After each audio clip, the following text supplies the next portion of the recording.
अब देखिए कर्नाटक में जो हार हुई हमारी हमारी मतलब बीजेपी की, उससे सब लोग दुखी हैं, मोदी जी भी दुखी हैं। और उसमें जनता का रवैया भी ठीक नहीं था, वो फ्रीबीज वाला मामला भी था। तो कुछ सजेशंस हम सब लोगों को सोचने चाहिए और सुझाव देना चाहिए। और कहीं कभी कभी ऐसा होता है कि छोटे छोटे सुझाव भी बहुत महत्वपूर्ण होते हैं। तो इस दिशा में मेरे कुछ सुझाव हैं, मैं देना चाहता हूँ। और हल्की सी आलोचना भी होगी, तो वो भी अगर हमारे पार्टी के ऊपर वाले लोग उसको बर्दाश्त करेंगे तो ठीक रहेगा। इस जो चुनाव आने वाला है, उसके पहले कुछ सख्त कदम उठाने होंगे। नंबर एक, ये जो फ्रीबीज वाला होता है कि हम कैश देंगे, हम ये, अभी तो देखिए वो राहुल गांधी ने प्लॉट प्लॉट देने का वादा कर दिया है कि अब प्लॉट आ गया, कंप्यूटर आ गया और दाल चावल आ गया और जाने क्या क्या, ये फ्रीबीज, बत्ती बिजली आ गई। इस फ्रीबीज के लिए मुझे लगता है कि हमारी सरकार को सुप्रीम कोर्ट के माध्यम से इस पर बैन लगाना चाहिए। आप इलेक्ट हो जाइए, उसके बाद आपको जो जिसको देना आप दीजिए। इलेक्ट होने के पहले आप अगर वादा करेंगे तो आपको उसकी इकोनॉमिक्स बतानी पड़ेगी। और अब पहली बात तो ये है कि आप कर ही नहीं सकते, इसको बंद करना होगा। ये आम आदमी पार्टी केजरीवाल द्वारा शुरू किया गया, पहले साउथ में होता था, बहुत होता था, अब साउथ में कम हो गया है। केजरीवाल ने पकड़ा, अब कांग्रेस ने पकड़ लिया। इसको भैया खत्म करवाना नितांत आवश्यक है। दूसरा ये कि हम अपने वोटर्स के प्रति पूरी तरह से वफादार नहीं है, हम अपने वोटर्स को कुछ करते नहीं।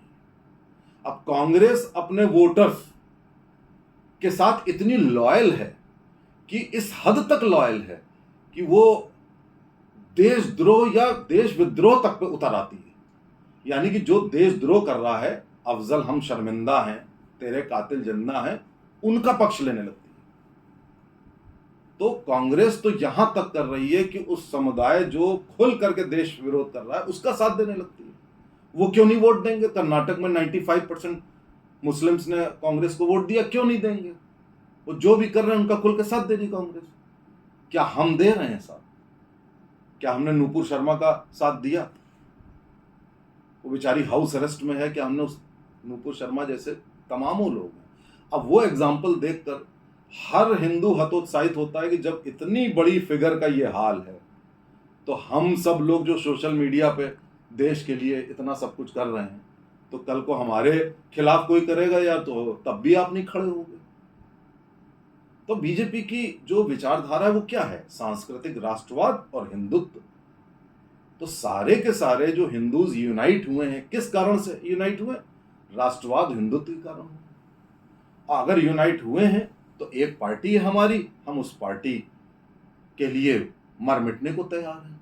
लेकिन क्या वो पार्टी हमारे साथ 100% खड़ी है कि नहीं, ये भी बहुत इंपॉर्टेंट है। आप ये नहीं कह सकते कि टेकन फॉर ग्रांटेड नहीं कर सकते कि ये तो हमारे साथ है ही, ये तो हमको वोट देगा ही देगा, अब हम थोड़ा सा तुष्टीकरण कर लें, हम थोड़ी सी जातिवाद कर लें।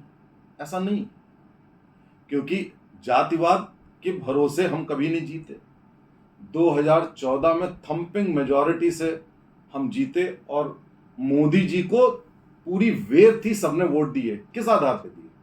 हर जात के लोग ने दिए, कोई जातवाद नहीं था, कोई अमीरी गरीबी नहीं थी, केवल राष्ट्रवाद, हिंदुत्व और यह व्यक्ति देश के लिए कुछ करने का।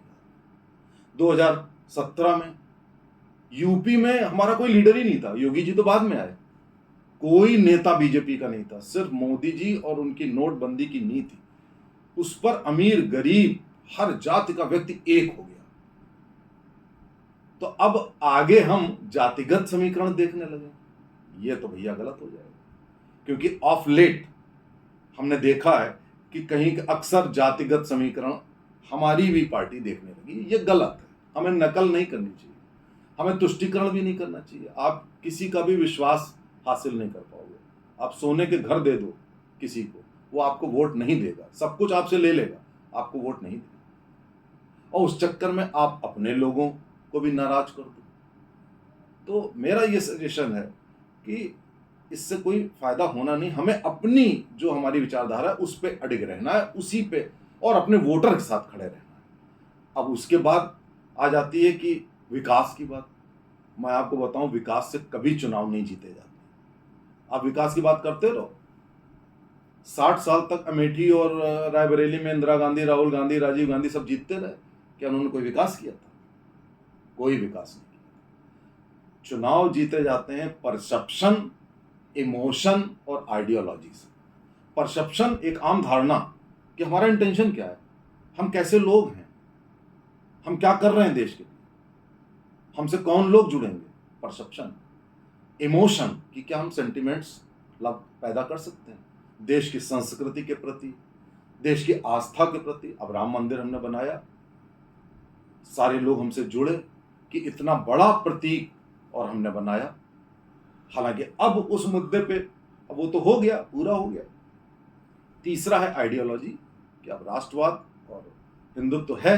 तो ये तीनों चीजों पे चुनाव जीते जाते हैं।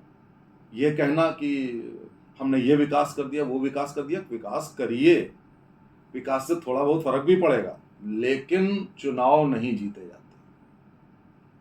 तो मेरा ये सुझाव है कि अगर हमारी पार्टी, हमारे जो शीर्ष के नेता और हमारे नीचे तक, क्योंकि नीचे ये जो तुष्टीकरण और जातिवाद का कीड़ा नीचे के नेताओं में थोड़ा बहुत आ गया है, ये मेरा व्यक्तिगत अनुभव है कि अगर वहां जाओ तो कोई जना जाति पूछता है, उसके बाद फिर कुछ और चीजें पूछता है। इस तरह के इक्वेशन ऐसा नहीं होना चाहिए। और हमें एक नेक्स्ट लाइन जनरेशन की खड़ी करनी है। अगर दूसरे दलों के नेताओं को लोगे, भ्रष्ट नेताओं को, जनता हमसे नाराज होगी। अगर यंग, टैलेंटेड, बढ़िया बोलने वाले, ईमानदार, शिक्षित लोगों को आगे बढ़ाओगे, जनता हमारा परसेप्शन बेटर वे में लेगी। तो ये कुछ सजेशंस हैं जो शीर्ष वाले सब जानते हैं, मोदी जी सब जानते हैं। हमारी सोच जहां खत्म होती है वहां मोदी जी की शुरू होती है। लेकिन नीचे तक परकोलेट होनी चाहिए। हर राज्य में अगर एक एक नया मोदी आएगा। अब देखिए 2 राज्य हैं, उत्तर प्रदेश और आसाम, देखिए उनके बलबूते पूरे भारत में एक परसेप्शन बना हुआ है, योगी जी और हेमंत बिस्वा जी के। अब वो चीज आपने अगर नहीं की, कर्नाटक में आपकी लीडरशिप गड़बड़ थी, लोकल लीडरशिप कर्नाटक में एक थोड़ा सा गड़बड़ सरकार भी चल रही थी। तो ऊपर तो सब जानते हैं, लेकिन नीचे तक अगर मोदी जी की विचारधारा और ये सारे सुझाव अगर आप मिला लें तो हमें कोई रोक नहीं सकता अगले 20-30 साल। आप भी ध्यान रखिए, चैनल को सब्सक्राइब करिए, वीडियो को शेयर करिए, इस विचारधारा को आगे बढ़ाइए। नमस्ते, जय हिंद।